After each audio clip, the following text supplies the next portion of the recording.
la realidad cotidiana, el día a día es sumamente acuciante, sumamente preocupante, pero ustedes deberían como profesionales poder ver más allá. La etapa en que están ustedes son, o al menos deberían pensarse a sí mismos como visionarios. ¿Qué significa esto de que sean visionarios? De que empiecen a ver no solo lo que sucede hoy, sino hacia dónde vamos. Y desde esa perspectiva empezar a analizar lo que están haciendo hoy. Desde esa idea vamos a girar siempre con una hipótesis de visión, ¿no? Es decir, debemos alejarnos de la situación actual para poder ver qué es lo que se viene. Y una vez que uno comprende lo que viene, empezar a alinearse en ese sentido. ¿Qué sucede en los contratos que se encuentran hoy en ejecución? Ninguno ha previsto esta situación, ¿no? Entonces aparecen las rescisiones unilaterales, aparecen las imposibilidades de cumplimiento, aparecen las situaciones en las cuales no se estableció adecuadamente una previsión contractual que tenga en cuenta esta situación. En distintos ámbitos, esto era imprevisible, ¿no? Desde lo contractual no era imprevisible. Esto también hay que dejarlo claro, ¿no? Para que tengan un ejemplo, ¿no? Hay mil, pero a veces suele confundirse aquello que la mayoría de las personas no saben, su ignorancia, su desconocimiento, con lo que era imprevisible.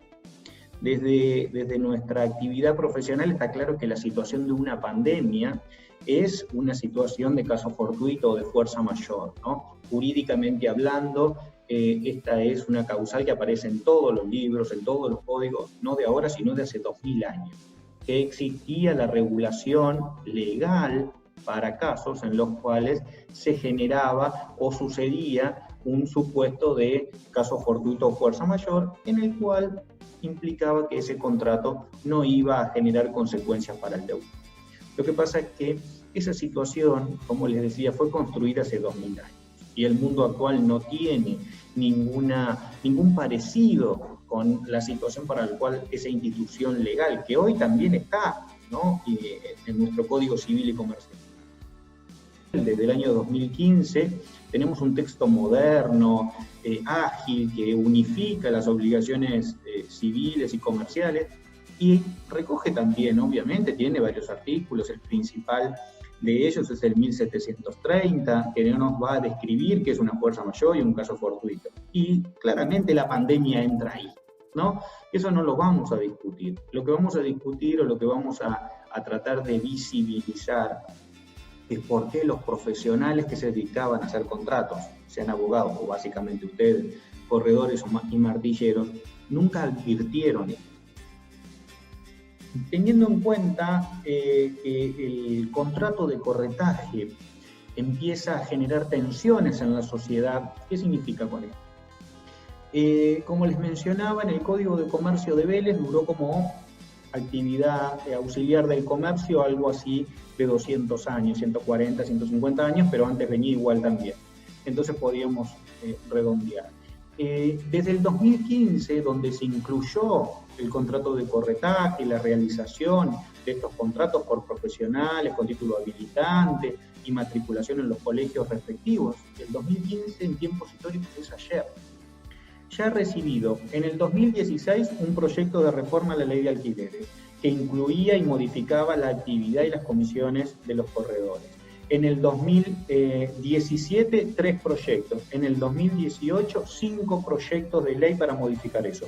En el 2019 se presentaron 3 proyectos afectando o modificando la actividad profesional de los corredores y martilleros, de los cuales uno tuvo media sanción. Y eso los va a afectar directamente, porque muchos de ustedes o muchas de las inmobiliarias de la región, sobre todo en La Plata, mantienen sus gastos fijos o su funcionamiento gracias a la renovación de alquileres. Entonces, si eso se afecta, y no se afecta un poquito, cambiar el plazo mínimo de 2 años a 3 años para la renovación implica una afectación del 50%. Atado a que inmediatamente la nueva ley va a exigir que una parte de esa comisión sea pagada sí o sí por el propietario. Todos sabemos en esta actividad lo difícil que es poder cobrarle a un propietario en un contrato de alquiler una parte de la comisión para ese tipo de contratos. Lo que va a generar eso posiblemente es que se encarezcan más los alquileres o que el valor del canon locativo el propietario lo suba para haber compensado aquello que le va a tener que pagar el inmobiliario. Porque el mecanismo básico o intelectualmente más utilizado es que en un conflicto alguien gana y el otro pierde, ¿no? Y eso también ya es antiguo. Ustedes tienen que pensar en una lógica donde mucho más en supuestos como este, ¿no? De cuarentena y de pandemia, donde los incumplimientos no son atribuibles a una de las partes.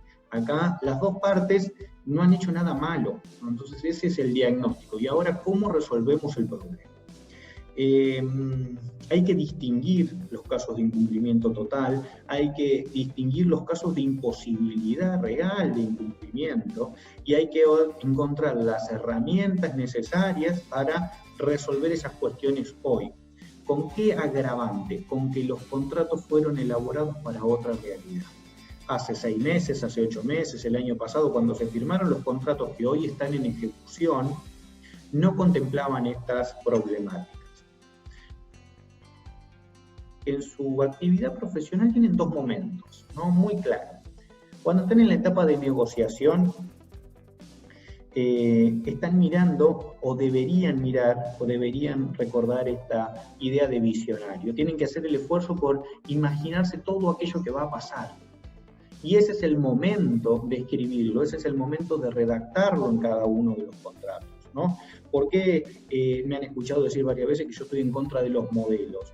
Porque la dinámica social, económica, jurídica cambia tanto que si yo aplico un modelo de contrato y ese contrato le cambio los nombres y los datos del inmueble y lo aplico en otro y en otro y en otro, ¿saben a dónde me va a conducir? A que en algunos seguramente me equivoque, a que en algunos les cause un perjuicio a esas personas por yo haber renunciado como profesional a una tarea que me era propia, que era la de redactar ese contrato con las condiciones necesarias.